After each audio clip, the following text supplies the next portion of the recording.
কোচবিহার জেলা পুলিশের পক্ষ থেকে মহিলাদের নিরাপত্তার কথা মাথায় রেখে পিঙ্ক পোর্টাল ভ্যানের উদ্বোধন করা হয়েছে শহর কোচবিহারে। পুলিশ লাইন চৌপতিতে হয় এই দিনের প্রথম উদ্বোধন কর্মসূচি। জানা যায় এই দিন দুটি পিঙ্ক ভ্যানের উদ্বোধন করেছেন জেলা পুলিশ সুপার দ্যুতিমান ভট্টাচার্য, যার মধ্যে একটি ভ্যান কোচবিহার শহরের মহিলাদের সুরক্ষার জন্য তৎপর থাকবে এবং অপর একটি ভ্যান দিনহাটা সদরে থাকবে। কোচবিহারের জেলায় মহিলাদের সুরক্ষার জন্য এই ভ্যানের উদ্বোধন পাশাপাশি কি জানিয়েছেন পুলিশ সুপার দ্যুতিমান ভট্টাচার্য, শুনুন বিস্তারিত।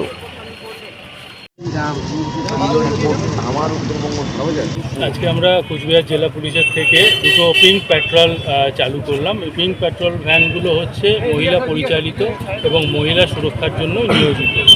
একটি ভ্যান কোতোয়ালি অর্থাৎ কোচবিহার টাউন এলাকার জন্য, আর একটি দিনহাটা শহরের জন্য এটা চলবে। সকাল বিকেল এনারা যেখানে যেখানে মহিলাদের জমায়েত থাকে, বিশেষত স্কুল